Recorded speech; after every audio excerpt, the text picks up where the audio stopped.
And we are back. Thank you so very much for choosing to stay with us. And when you see us sitting like this, you know the drill. It's time for the Gold Conversation. And right about now, we will be jumping into all matters climate, smart agriculture. And to help us with that conversation is our esteemed guest, Mr. Job Kareithi, climate smart expert. Thank you so very much for making time. Welcome to Kenya's Gold.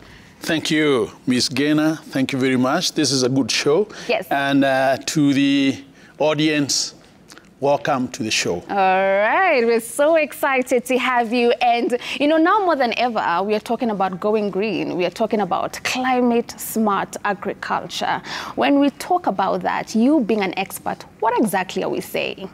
Climate smart agriculture is when you think about agriculture interference with crop production or animal production or agriculture. If there's some of them, you're looking at maybe weather changes that are making you not plant anything by April, and you realize that by the time you're planting, there's no rain.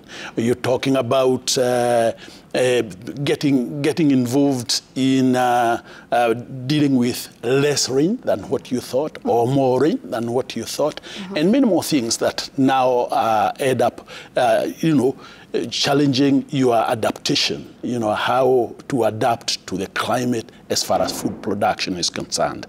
So climate smart agriculture touches areas of the environment itself, also how you're going to be doing it. Are you going to be also emitting greenhouse gases when you're producing your food? Are you going to be, like for instance, if you're dealing with animals, once you capture methane or biogas, that now is climate smart because you're trying to capture it before it goes to spoil the environment. So those are climate smart agriculture initiatives. Other climate smart agriculture initiatives in the modern days include don't till. Why are you turning the soil when the sun is going to be so hot that it will dry your soil, you won't have enough water?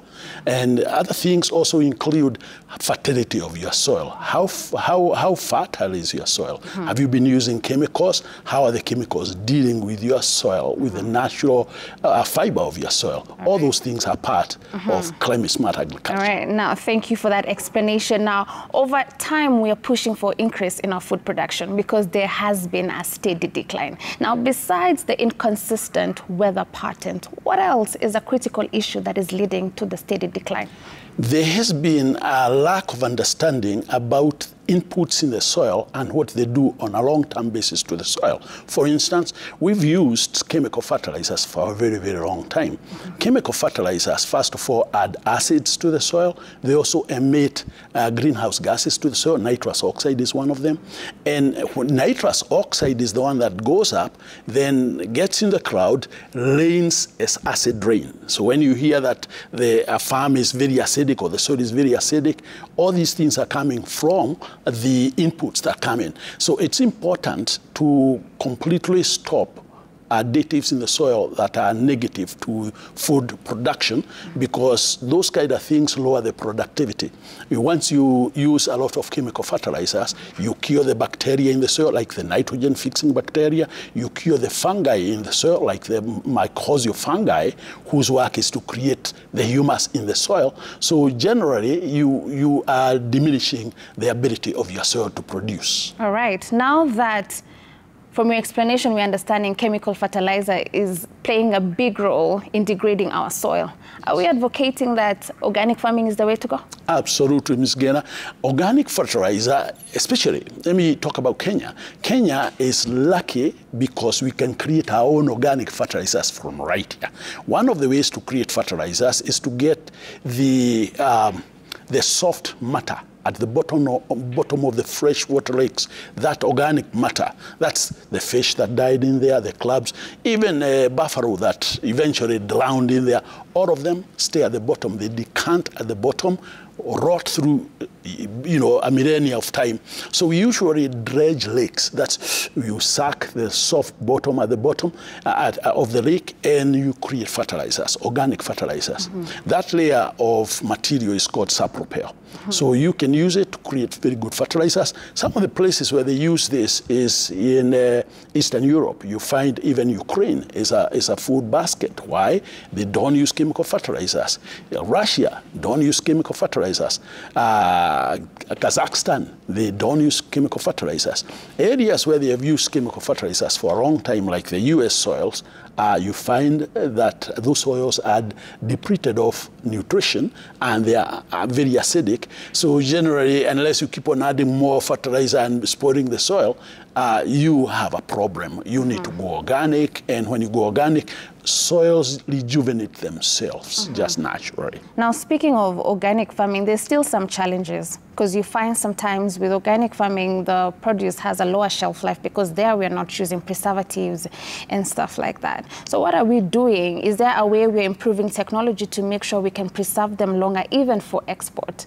Yes, of course. When you talk about climate smart, you talk about technologies. You talk about, you can do refrigeration without using the freons that we used to use. You can use different ways of making cold rooms. This is all part of technology that you use for food security. And so, yes, there are very many ways of dealing with it. And these are the technologies that eventually create what we call carbon credits. Because for you to really earn a carbon credit, you are talking about a technology that will give you the same production or more, but lower the amount of pollution that you're going to do in form of greenhouse gases. So yeah, these are the new modern ways of dealing with it. Again, when you deal with organic fertilizers, you are actually using nature-based solutions of carbon dioxide that was taken by plants on a nature-based system through photosynthesis. Then you use the same thing, put it in the ground, so it becomes your base for food production, and that is carbon dioxide removal. You remove the carbon dioxide from the air, which is a problem, put it and fix it in the soil, and that is climate smart. Because from then on, your soil will be better in carrying what you call water carrying capacity or wettability. It will hold water for a long time. It will hold nutrition for a long time. That soil will not be eroded easily by wind or water, and so you have something good. All right. Now, still in the breath of speaking about our soil having the power to retain water, we talked to a lot of farmers on the show, and recently we were in Machakos where a farmer was really advocating for planting cover crops. Yes. As an expert in climate smart, how important is that for farmers to do? A cover crop is definitely very, very important. It's an extra, it's really a quick way of adding nitrogen, or let's say fertigating the soil or making the soil fertile. A good example of good cover crops is something like soya. You can use soya, you can use beans, you can use cotton as part of your cover crop. And number one, you are keeping the soil from direct heat from the sun. And the reason is you don't want that, because there are living animalcules in the soil, and you kill them with direct heating. Then you're also keeping the soil able to breathe. You know, the people don't really understand that down there is a lot of aeration, the air moving so that the soils are able to use the same air. And that's a good way of dealing with it. Cover crops really are good. They not only keep the sun out, but their remains really also comes in as a mulch. So it's a mulch in a way, and so it's pretty good. All right. So besides the cover crop, under climate smart agriculture, are there other water management practices that farmers can practice? The biggest one is when you add what you call soil organic matter. You see, organic fertilizers come with organic matter. Soil organic matter is like a sponge. It's a sponge in that when you get water there, it takes longer to release the water. So, and again, as a sponge, even the air, the aeration is easier. It's unlike when you use the other fertilizers, the chemical fertilizers that eventually makes the soil hard. They make the soil more like dust because there is no nutrition in them. Because these are chemicals. I want you to realize that when you use a salt, because these are chemical salts, when it rains, the rain, they melt under there and they flow away, or they reach with water, they leave the farm. So there is a lot of damage you could do. And then again, in terms of environment, when you use something like DAP or CAN or NPK, these are the chemical fertilizers, you end up with poisoned water, nitrates in water. That's a big, big problem. So a good example is Nyandarua. Nyandarua is a big county, but it has a water collection spot, Sasmua Dam. Now, when you use chemical fertilizers, they all find their way eventually after rains to Sasmua Dam or Muranga. Muranga has got Gatanga with all the tea and coffee and beautiful things.